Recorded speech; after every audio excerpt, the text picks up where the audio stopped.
السلام عليكم، ازيكم؟ يا رب دايما تكونوا بخير. يا صباح الخير والسعادة والجمال على عيونكم. رمضان كريم، بكرة أول أيام رمضان يا جماعة. يا رب كده يعودوا على الكل بالخير والسعادة يا رب. وتبقى أحسن أيام السنة إن شاء الله. قطعت الرخامة بتاعتي خلاص لأنها كانت باظت جدا، وجبت بقى اللي هو الورق دوت الاستيكر، بس مش زي التاني خالص. التاني المتر فيه دلوقتي بإيه ب85 جنيه. لكن دوت أنا جبتها قلت أجربها اشوف ايه يعني، اللي هي بتبقى حراري من تحت. لكن الصراحة التاني كان طبعا اللي هو الاصلي. بس هي كانت متنغزة مني حتت كده، وما كانتش كانت حلوة كل حاجة، بس ما كانت يعني فيها قطع كده. طبعا على مر بقى لها اكتر من سنتين. انا بقى جبت المقص بقى، وهفردها دلوقتي وهركبها، عشان هنشوف بقى المطبخ بتاع العسل النهاردة يبقى شكله بقى في النهاية. خلاص بعد بقى ما ركبت الاستيكر بقى بتاع الرخامة. كده اهوت. فرشت المطبخ بقى كله بالاستيكرات الحلوة دي، ونظمته بقى الرخامة زي ما احنا شايفين. والجو الرمضاني تحفة الصراحة.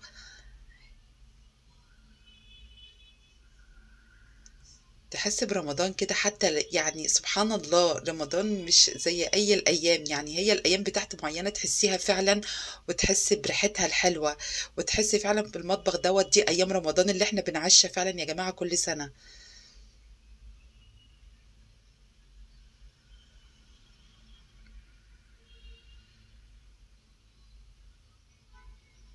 ايه رأيكم بقى؟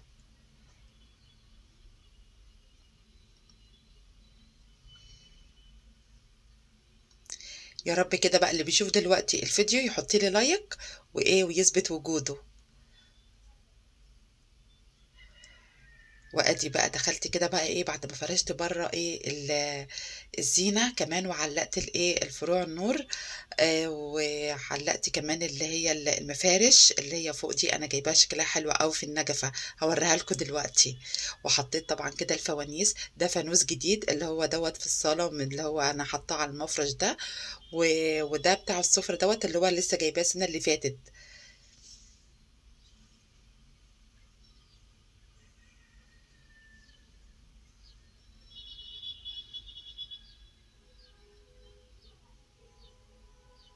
هي دي بقى اللي انا شارياها، اللي هي النجمة والهلال وفانوس، معلقاهم كده في النجفة، شكلهم حلو قوي الصراحة. انا ما لقيتش احلى من النجف ان انا اعلقهم.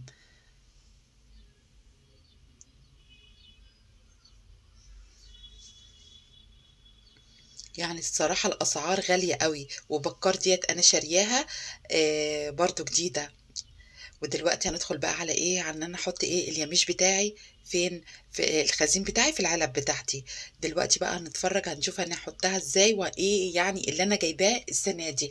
طبعا احنا عارفين الاسعار مولعه نار، مش زي كل سنه هنجيب يعني نص كيلو ولا ربع كيلو من اليميش البندق المتقشر، او اللي هو بقشر، او عين الجمل. لا السنه دي يعني انا جايبه ربع. ولكن اللي يعني الاسعار يعني الصراحه هي ضربه قوي قوي في السماء. في اليميش يعني الصراحة، اللي هي المكسرات اللي هي العين الجمل واللوز والبندق. وحتى البلح طبعا بيتراوح طبعا التمن بتاعه. يعني زي ما انت عايزة، في بلح هتوصل معاكي 150 الكيلو.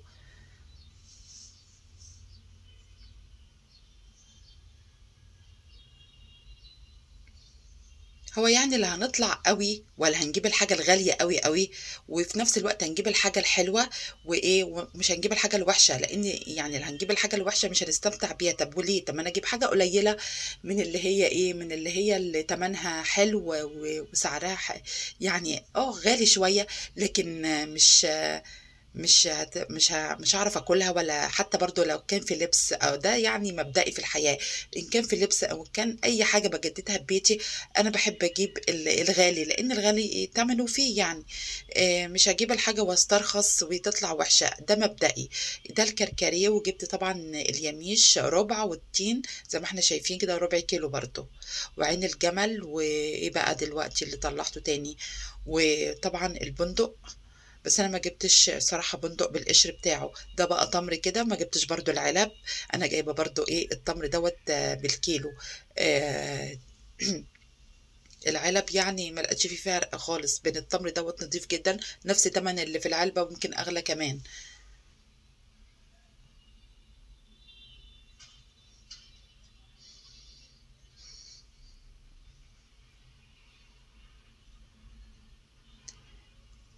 في ناس كتير ما بتحبش يعني البلح اللي هو الناشف، يعني انها تعمل يعني المشروب يعني على الفطار، بتحب تشرب عصير، تشرب صوبيا، كركديه، تمر. وده لفة قمر الدين دي برضو انا جايباها ب70 جنيه، في ب85 وفي ب90 يعني حسب برضو، وفي اقل بين كده ب45. وجوزة الهند والزبيب.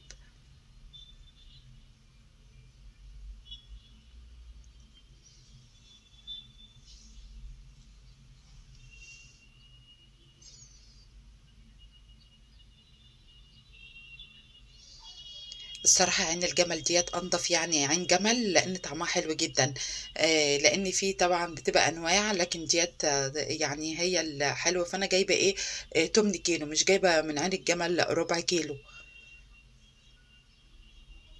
وهتشوف انا هعمل ايه دلوقتي.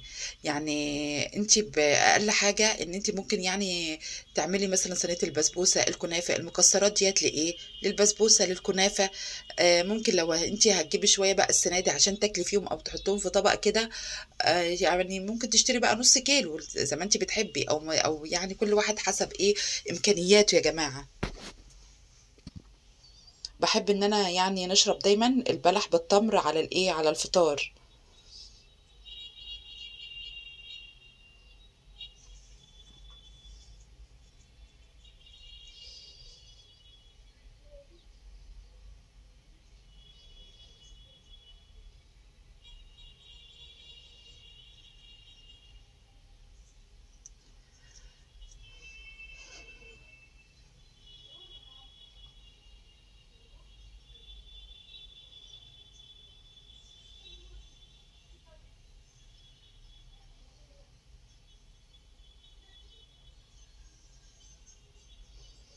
ده بلح برضو تاني على فكرة، يعني هما شنطتين بلح. دي كانت تحت، ده برضو ايه بلح تاني، عشان بيخلص برضو عندي، لاني على طول شيء اساسي ان انا بعمل ايه البلح بالايه، باللبن على الفطار. هفضيه دلوقتي في العلبة ديت وايه، وهفضي بقى كل مستلزماتي دلوقتي من اليميش في العلب.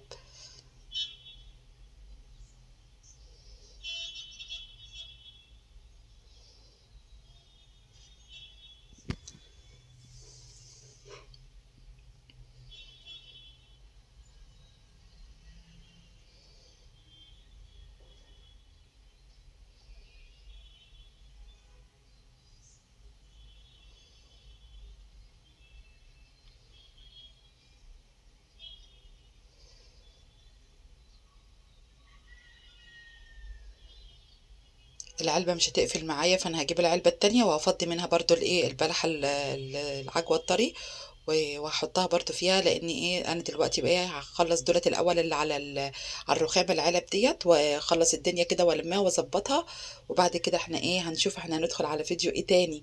معايا بقى دلوقتي بقى مشتريات روعة روعة روعة الصراحة، هتعجبكم اول المطبخ.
العلبة بقى الحلوة الحلوة ديت بقى ايه، هحط فيها كل الايه ايه اليميش اللي هو الجوز اللي هو البندق قصدي، وعين الجمل. شوفوا هتطلع بقى شكلها ايه في النهاية. اعمل صينية بسبوسة، صينية كنافة، ايه، اسحب منهم بقى كلهم تشكيلة كده مع بعض. اهي بقى، يعني هي نفعت ولا ما نفعتش؟ كمية قليلة ممكن اعمل من ايه، من كذا يعني نوع علبة.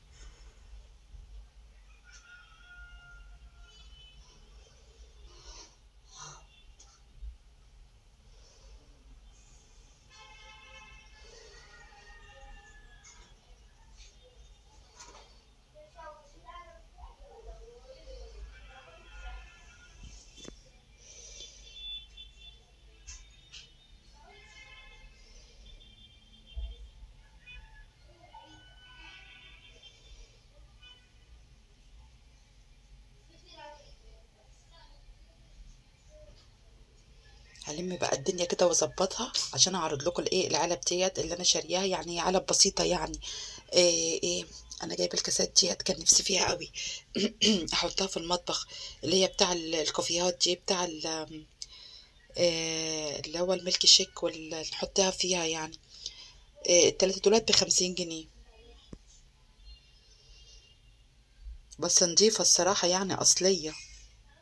كل حاجة غليت يعني، كانوا السنة اللي فاتت واللي قبلها كانوا ب35 جنيه.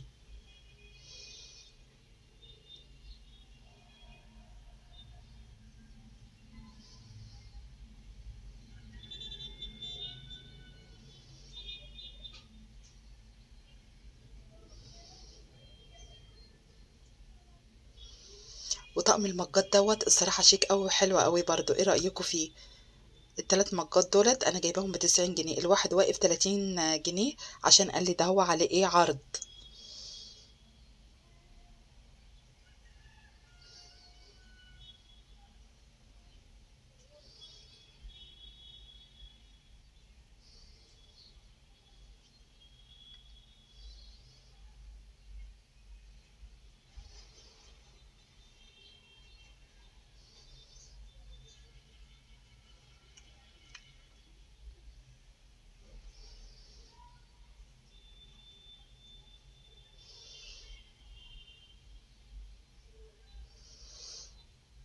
الكوبايات ديت هي عملية جدا وهتنفعني دايما في رمضان. يعني بفرغ فيها يعني المشروبات، اللبن، البلح باللبن، التمر الكركري، العصاير. انا جايبة ايه 4 طقمين 2. دي شكل اللي هي عليها ده البني دي، اللي هي عليها ايه ده برضو شكل اللي هو عليه اللي هو الرسوم الكركريتية ديت.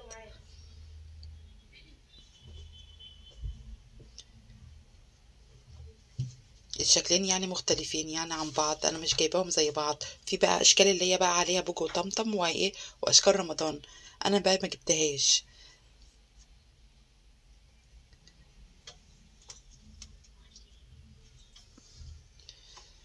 ودي برضو الكوسترات اللي هي طالعة، البوسترات اللي هي طالعة ديت بشغل التريكو، انا جايبة 2، يعني الواحدة ب50 جنيه. شكلهم حلو قوي الصراحة. رمضان جانا ديت انا هحطها عند باب الشقة، وده بكر برضو، بس انا هفضل ان انا احطهم كده. انا معايا شغل التريكو بتاعهم برضو، شارية لفة يعني، هظبطهم يعني. يا رب كده الفيديو يعجبكم، واول حد يشاهد قناتي يشترك فيها بتمنى يعني. وكده كل سنة وانتم طيبين، ويعود الايام عليكم بالخير يا رب دايما.